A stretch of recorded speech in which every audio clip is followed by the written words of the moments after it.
Hi friends, అందరికీ good morning friends. చూడండి ఎంత ఫ్రెష్గా ఎంత బాగుందో. అసలు తోటకూర అంటారు కదా ఫ్రెండ్స్. చూడండి తోటకూర ఎంత బాగుందో, చాలా బాగుంది.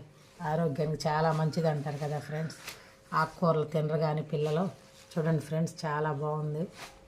ఈరోజు మార్కెట్కి వెళ్ళామన్నమాట. ఫ్రెష్గా ఉదయాన్నే చాలా ఫ్రెష్గా తాజాగా అప్పటికప్పుడే వచ్చింది.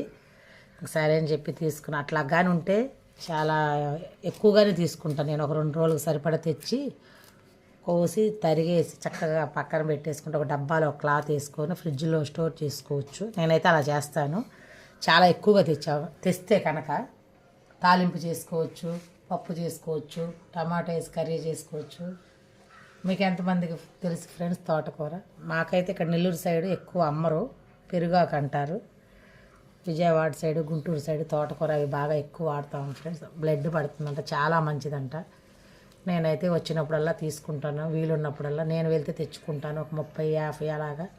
చూడండి, తాలింపు పెట్టుకుంటాం మేము ఎక్కువ. పప్పు తాలింపు చేస్తాం, పెసరపప్పు వేసి తాలింపు చేసుకోవచ్చు. చాలా బాగుంటుంది కదా ఫ్రెండ్స్. ఓకే ఫ్రెండ్స్, మీరు ఏ రకంగా వాడతారు? పప్పు చేస్తారా, ఫ్రై చేస్తారా, కర్రీ చేస్తారా?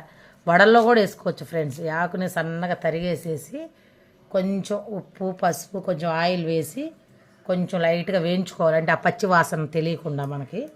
దాన్ని మనం వడల్లో, గారెల్లో అట్లా కూడా వేసుకోవచ్చు. నేనైతే అట్లాగా చేస్తాను. మరి తింటారు కూడా, టేస్ట్గా బాగుంటుంది. మీరు ఏ రకంగా వాడతారు ఫ్రెండ్స్?